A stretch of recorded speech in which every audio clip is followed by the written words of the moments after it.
GNM আৰু BSc নাৰ্সিংৰ পৰীক্ষাৰ message আহিছে কিন্তু এডমিট কাৰ্ড অহা নাই। সেইসকল কেণ্ডিডেটৰ কি কৰিব লাগিব, কেনেকৈ এডমিট কাৰ্ড লাভ কৰিব এই ভিডিঅ'ত জনাই দিয়া হ'ব।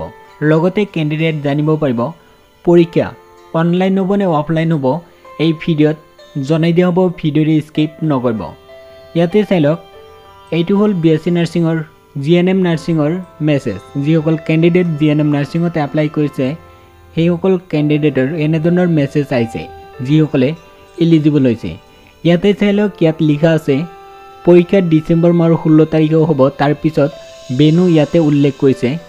এইজনী কেণ্ডিডেটৰ এক্সাম বেনু হ'ল দিল্লী পাব্লিক স্কুল, ইয়াতে উল্লেখ কৰিছে। তাৰপিছত ইয়াতে উল্লেখ কৰিছে জিএনএম নাৰ্ছিঙৰ পৰীক্ষাৰ ৰিপৰ্টিং টাইম 8:30 আৰু ইয়াতে কৈছে যে ইমেইল আইডিত পঠাই দিয়া হৈছে এডমিট কাৰ্ড। যদি ইমেইল আইডিত এডমিট কাৰ্ড এতিয়ালৈকে লাভ কৰা নাই সেইসকল কেণ্ডিডেট পৰীক্ষা দিব পাৰিব। পৰীক্ষা দিবলৈ কেণ্ডিডেটৰ এডমিট কাৰ্ড ল'ব লাগিব।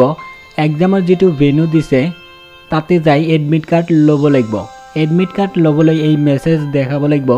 তাৰপিছত পাছপোৰ্ট সাইজ ফটো লৈ যাব লাগিব। লগতে ফটো আইডেন্টি প্ৰুফ লৈ যাব লাগিব, যেনে পান কাৰ্ড, আধাৰ কাৰ্ড এইবিলাক লৈ যাব লাগিব। যিকোনো এটা আইডি প্ৰুফ দেখালেই হ'ল, পান কাৰ্ড বা আধাৰ কাৰ্ড দেখালেই হ'ল। এইখিনি কৰিলেই এডমিট কাৰ্ড ইস্যু হ'ব। ডুপ্লিকেট এডমিট কাৰ্ড অৰ্থাৎ কল লেটাৰ ইস্যু হ'ব, ইয়াতে উল্লেখ কৰিছে। এইটো হ'ল বিএসসি নাৰ্ছিঙৰ মেছেজ। যিসকল কেণ্ডিডেট বিএসসি নাৰ্ছিঙতে এপ্লাই কৰিছিল এলিজিবল কেণ্ডিডেটৰ মোবাইলত ইনবক্সত তেনেধৰণৰ মেছেজ আহিছে বিএসসি নাৰ্ছিং, আৰু ইয়াতে উল্লেখ কৰিছে ডিচেম্বৰ মাহৰ 16 তাৰিখে পৰীক্ষা হ'ব আৰু এক্সাম বেনু উল্লেখ কৰিছে।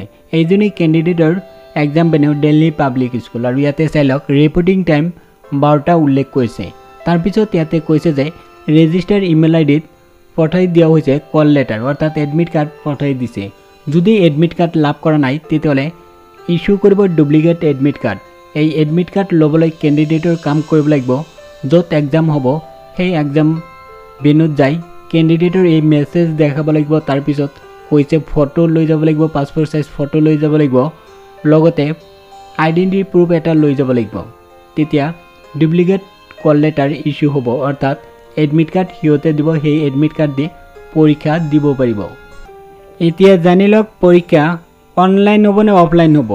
ইয়াতে উল্লেখ কৰিছে কেণ্ডিডেটৰ পৰীক্ষা অনলাইনৰ পৰিৱৰ্তে ৰিটাৰ্ণ পৰীক্ষা হ'ব, লিখিত পৰীক্ষা হ'ব, ইয়াতে উল্লেখ কৰিছে। হোমাৰ বেচ পৰীক্ষা হ'ব, ইয়াতে উল্লেখ কৰিছে। ইয়াতে চাই লওক লিখিত পৰীক্ষাৰ বিপৰীতে কেণ্ডিডেটৰ এতিয়াও হ'ব হোমাৰ বেচ ৰিটাৰ্ণ টেষ্ট হ'ব, ইয়াতে উল্লেখ কৰিছে যে অনলাইন পৰীক্ষাৰ পৰিৱৰ্তে হোমাৰ বেচ ৰিটাৰ্ণ টেষ্ট হ'ব অৰ্থাৎ লিখিত পৰীক্ষা হ'ব, ইয়াতে উল্লেখ কৰিছে।